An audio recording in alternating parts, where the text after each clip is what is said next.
All right, thanks for joining me today, Brad. And today I think we're going to talk about how to scale your racket stringing business. We've got 9 proven strategies to talk about, so I'm excited to be back in another episode. How are you doing today, Brad? Doing good. Yeah, everything's been good. Just had a really good, finals of the U.S. Open. The women, that was quite a battle. Sabalenka and Pagula. So. Yeah, and you've been stringing a lot of rackets, so I think some of these things you'll be able to really expound on some of these ideas as well. So we have some good things to talk about today. So let's just get right into it. All right. So number 1, upgrading your equipment. So again, this is all about scaling your current racket stringing business. So kind of think in the context of where you are in your business, and for everybody out there in their business, where they're at and how they can apply these things. So of course, number 1 is to invest in a more efficient electronic stringing machine, whether that's upgrading to a professional grade machine like a Wilson Bayardo, the Solinco GT Falcon, which is a fairly new machine that's pretty streamlined. Head has a good machine. Babolat's always got a few new ones coming, there's also you got your what's your cat's name? That's Jules. That's one of that's Jules. All right, yeah. I remember from last time. So there's lots of different machines that you can upgrade to. This is going to increase your output capacity and maintain a stringing accuracy. And we'll talk about that just in a second. I'll just get to point 2 here. And setting up a separate workstation for each machine. So if you have one machine now, instead of maybe getting rid of it, think about keeping it, scale to maybe a new machine, a more efficient machine. And that way you could either allow another stringer to come on, and so you can potentially increase your business that way. Or if you have an emergency racket stringing situation, you can stop what you're doing on one machine and move over to the other. And I think you did that too as well, Brad, right? Because when you moved from your gamma progression, from your gamma progression, and when you bought the Bayardo, you're like, well, I think I'm going to keep the other one. Plus, you have one in case something happens with the electronics, or the electricity goes out, or you want to move it to a location at a tournament site or to a shop or something like that. Then you have the availability. Yeah, absolutely. Matter of fact, it's funny you mentioned that, because if I had to do it again and I was going to have 2 machines, one would be electric and one would not. One would be just a manual pull, because yesterday I lost power in the middle of a racket job, and it was out for about 3 hours. The whole neighborhood lost power for about 3 hours. So I had a racket on the middle of the machine. It wasn't actually, I had about maybe 6 or 8 mains done. Right. So I released it and just had to wait it out. But if my backup machine was just a hand crank, it would have been no problem. I could have continued to string. There are some power sources that you can get, to in a situation like that, which I don't have. But having 2 electric machines is maybe not the best way to go for situations like that. Fortunately, it wasn't an emergency string job. Sometimes I get that. I'll get a college player just the other day. Hey, we're going to a tournament this afternoon. I just broke both my strings. Can you string them up?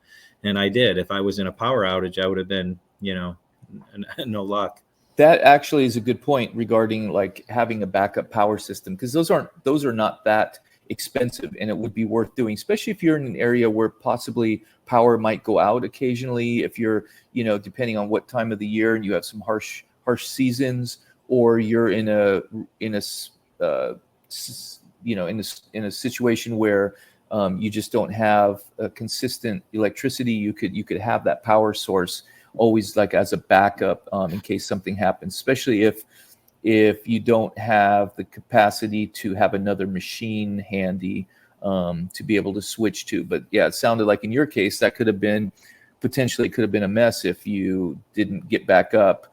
Yeah. And somebody needed that, that racket and so forth, right? So yeah, so those are upgrading equipment that kind of depending on where you're at. I would definitely say to look at doing that when you can. And another thing to consider real quick on that is make sure that whatever machine you get, there's good customer support for that machine in the area that you live in. I just called our friend Herb Baird the other day because the local college is looking for a new machine. And he said the Alpha Ghost has tremendous customer support. And I think that's important when you're investing in a big, heavy machine and you don't want to pack it up and ship it, and to make sure that you're able to get the support you need. Yeah, and that's when I think a couple of the newer companies, or the companies that are producing machines but haven't been doing it as long, they're going to probably be more available for tuning and for repair and for parts, because they're just kind of getting started with that, right? As opposed to some of these old time like Gamma and Alpha, or some of those old, some of those, they might not be as responsive. I don't know, but I'm just thinking like, something like Solinco or Head or even Wilson, they're going to be pretty responsive to getting parts and repairs and things like that. Yeah. So yeah, good point. Next up, building partnerships. So reaching out to tennis academies, regional tournaments, professional players for contracts, offer to string rackets for events. This can help, your long-term business partnerships, building some brand exposure, providing an incentive for tennis coaches, such as referral bonuses or discounted services in exchange for recommendations for services to the players, sponsor local tennis events, provide strings on site, stringing on site, offer stringing bags with, your branded label on it. And so those are ways that you can build partnerships. And I mean, I've done some of those things, and Brad, I know you probably have too, but I know a big one is when you're stringing at a club, or you are, you have a shop inside of a club, to team up with the teaching pros, because, most of the teaching pros, that's their livelihood. They don't really want to string rackets. I mean, they'll string rackets, right, for themselves, or they know how to string.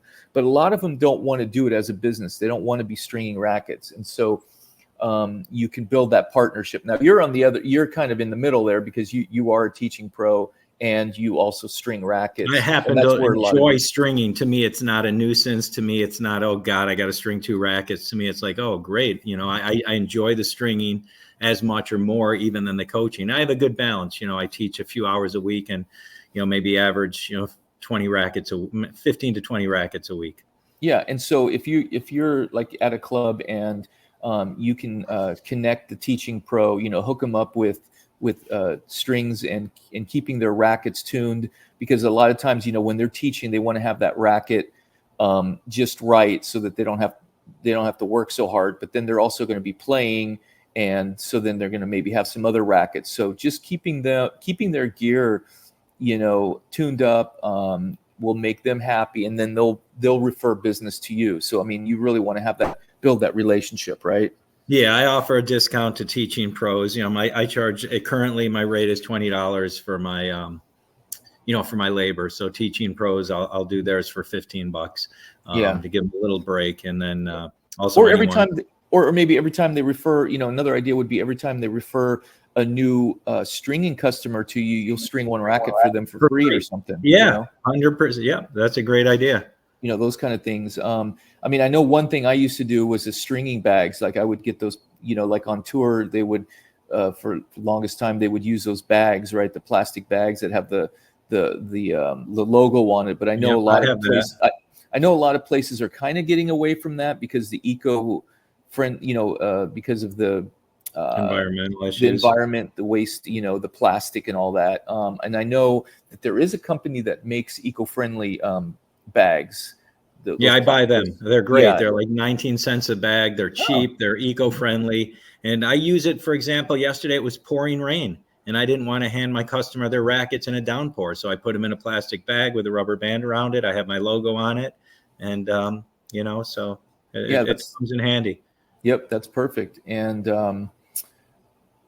let's see, is there anything else on this building? One other quick thing that I asked my father to do this week, that my father's a high school tennis coach. So I said, hey, Dad, would you be able to send out an email to all the high school coaches? Let them know that I'm offering $20 string jobs for all high school players to start the season, and that includes the string. So I have an abundance of just a synthetic gut string. I said $20 includes the string. So you get the entry level kids who maybe don't play year round. You know, your good players are not going to want to send gut. They're going to ask you for their whatever it is, Hyper G or ALU Power or NXT or X1 biphase. But for kids that have never had a racket strung, they're kind of excited to like, hey, for $20, we can get a racket strung, and that includes the string. So I actually got 3 rackets a couple days ago because of that little, marketing. Yeah, there's lots of ways that you can market that, right? You've got the high schools, you've got maybe some junior colleges, or you got some colleges in the area that you can, build some kind of connection with. And, I mean, sometimes, you want to maybe say, hey, why don't we just set up a season pass for you? You'll pay me this much, I'll take care of all your rackets. With that, that sometimes works, but sometimes that ends up hurting you, and because some of these players break a lot of strings, and you're going to end up stringing 3 times the amount of rackets you thought you would. But it just kind of depends, I think, where you are along the continuum of building a business, and because you definitely want to reach out there if they have maybe a match, during their high school matches or whatever. You could be available, just hang out and watch the games. You can be there and just let them know, have a t-shirt with your business on it, you're stringing. We should make a t-shirt like that, just kind of like, racket stringer, just something real basic, right? That way people know, hey, this is what I do. And at the colleges, at any of the tournaments, things like that, or, around your area, just be there, available, all those kind of things. Just build that partnership with your community and stuff. Yep, some good thoughts there. Next, offer diverse services. So in addition to stringing, offer racket customization like weight and balance adjustments, for more like the advanced players, personalizing their equipment, providing emergency stringing service for tournament players who need quick turnaround, and expanding your offering to include regripping services, resizing handle, and so forth.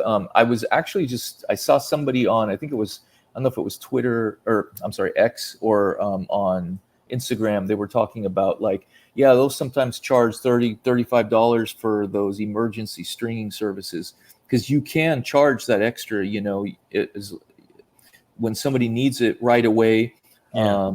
And you can even go pick it up, deliver it. There's all those kinds of services.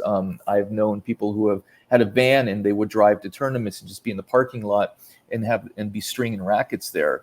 Or you can just drive around to different locations and pick them up. Like people can drop them off with maybe retailers or people that you have established rapport with, and then so that way you can meet everybody in your community, and they don't have to drive to a location. It's all like how convenient can you make it for your client?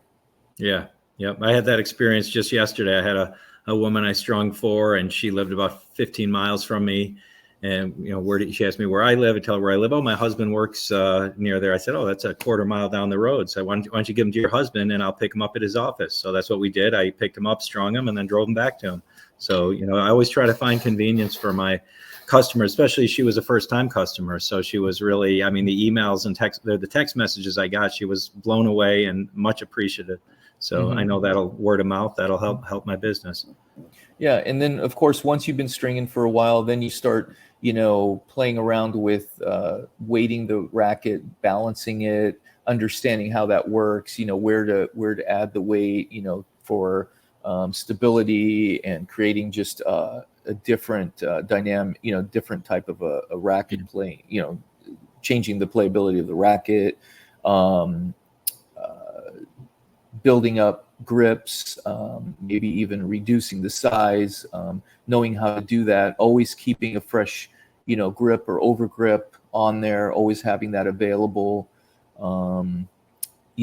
things like that. And that's going to take a little bit of time, to kind of get more proficient in that area. But once you get that, that's going to, not only diversify your services, but it's going to increase your income, your bottom line, of course. So. Yeah.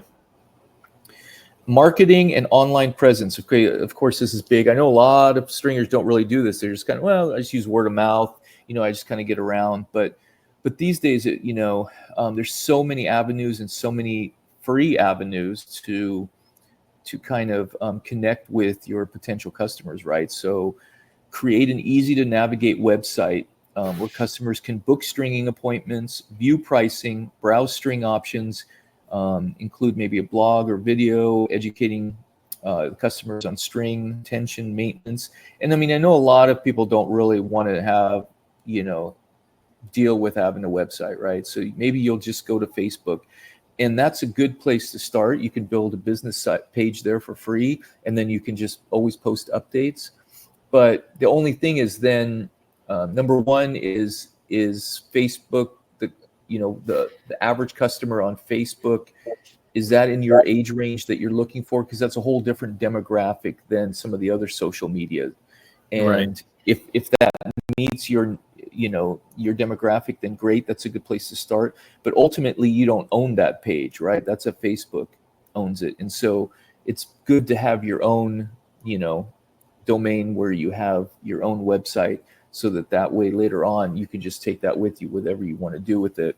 And it's just a good thing to have. And of course you have to, market that and build the SEO around it, and, get it ranking and get people to see it. But if for nothing else, then you could just give that information to your customer, and then they'd be able to see what you have to offer, kind of give them some tips, based on, and they can book appointments there.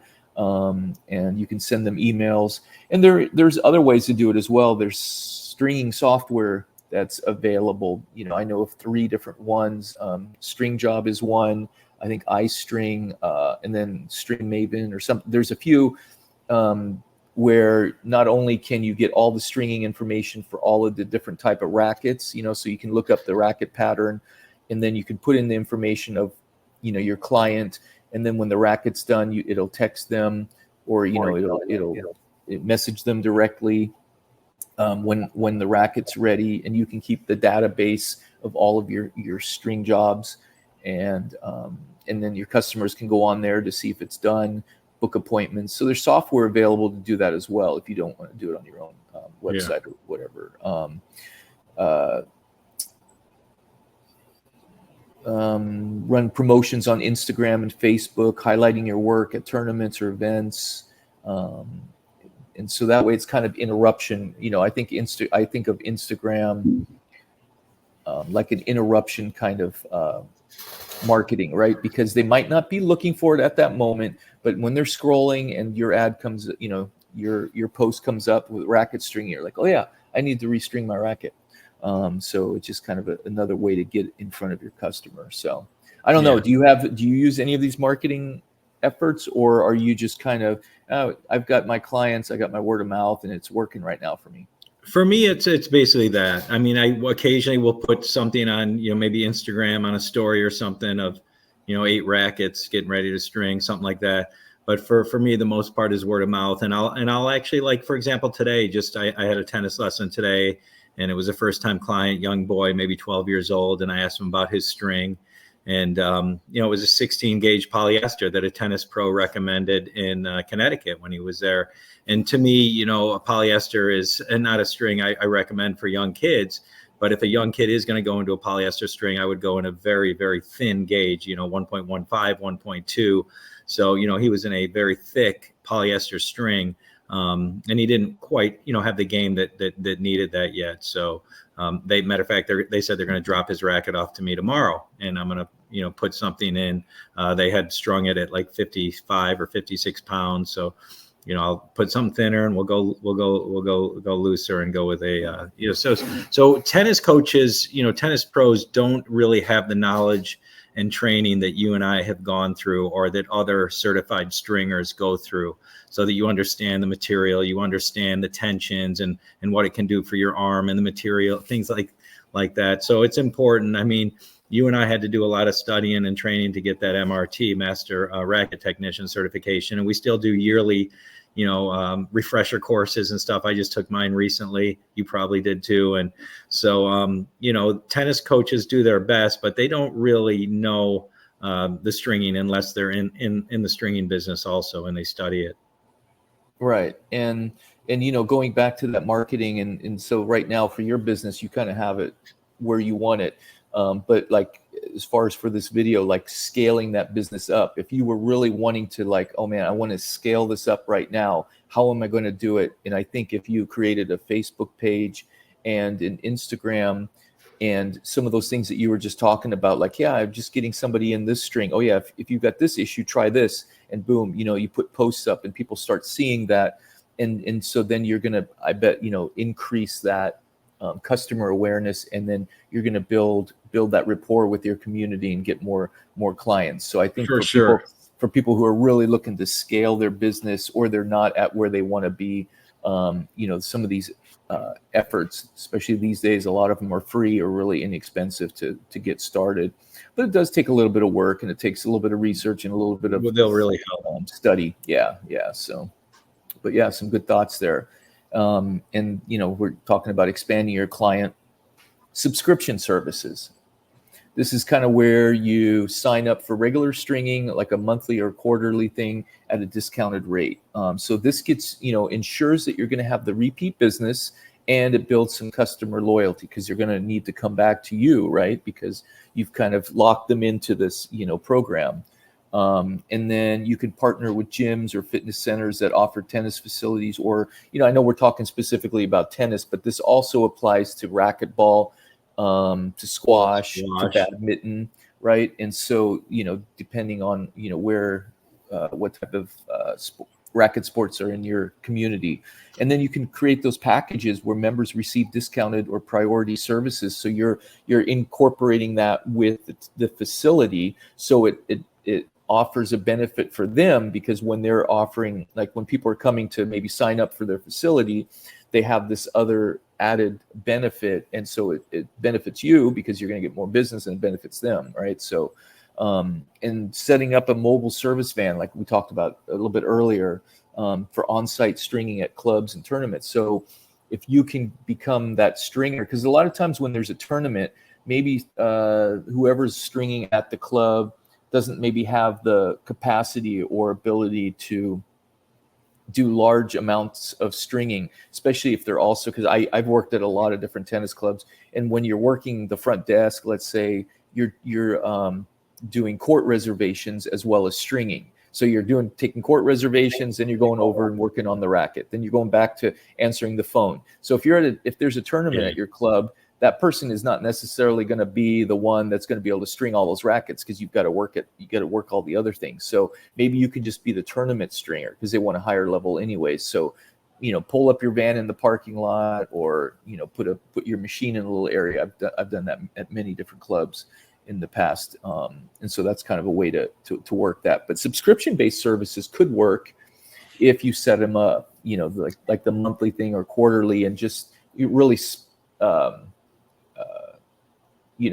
put it in writing, like it includes this amount of rackets and includes this and that, so that everybody's clear on it. But there are ways to make that work.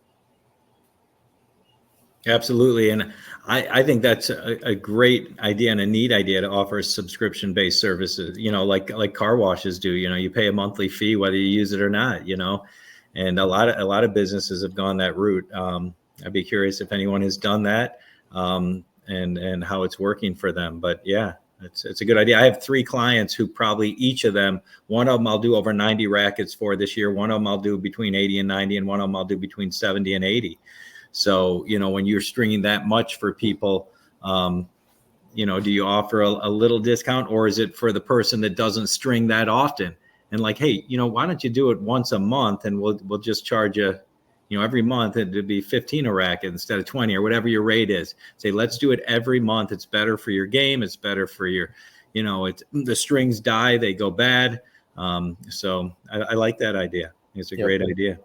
Yep, there's a lot, there's a big discussion we can have around that, but yeah, we could spend a whole show on each one of these tips individually. I know, right? Yeah, and that's kind of how it goes. Like because I'm right now on another program where I'm just kind of outlining, the responsibilities of a professional racket stringer and kind of all the different parts of that. And so then I break each part down, and then I'm like, wow, each of those individual parts, I can probably break down even more and do a video individually on those. And Yeah. really get into detail, because it's kind of like we're just trying to touch the surface to kind of get everybody kind of just thinking about it and stuff. So Right. Training and hiring staff. Now, of course, if you're really scaling this up and you're having, maybe a shop, or you want to bring another person on board, especially if you're stringing at tournaments and so forth. So you want them to be able to emulate what you're doing, right? So sending them to some type of a certification, whether it's the US RSA, and we talked about the MRT certification, or like the European Racket Stringers Association, right? Like we went to that symposium a couple years back and learned a lot of new information, and I think their certification is much more robust, and they have more levels of stringing, so you can really work your way up. And that we can do a video on that sometime. And I know that's actually coming up in October again. So. Yeah. And GRSA is, Parnell's is getting pretty popular, right? Their certification. Yeah. We'll have to look at that one too. So, I mean, there's lots of different, and I know, our friend Tim Strawn over at iArt, I know he's doing a lot for his, membership and his certification, and working with pro stringers and all that. So there's lots of ways, lots of avenues to go, but it's just the whole idea is to get everybody kind of on the same page. And so that if you're not stringing for that player, and you have your partner doing it, it's going to come out the same, right? Yeah. It's not like people are like, no, I'd rather have such and such string it. I really want Brad to string it, and you're not available, so this other person needs to like step in and needs to, you need to assure everybody that we're doing it the same way, and so and that employee also needs to understand how the whole business works, the booking and inventory of strings, what you have available, and so forth, especially in a shop setting. So those are just some basic things there. Diversifying your revenue streams, right? If becoming a retailer for tennis gear, selling strings, racket grips, creating a gear section on your website to boost your online sales, offer racket stringing workshops either in person or online, targeting beginning players who want to learn how to string their own rackets, charge for these workshops, sell stringing machines and starter kits as part of the training, some real basic machines. These days you can get like a clipper made or whatever, for you could put together a kit for probably like $300 that you could sell to people and teach them how to string for themselves. Create a YouTube channel, hey, like this, right? Yeah. And offering stringing tips and product reviews and so forth. But the whole idea is just to like really try to be that knowledge base for everybody. And sure, some of these people will take off and do their own thing, but yet the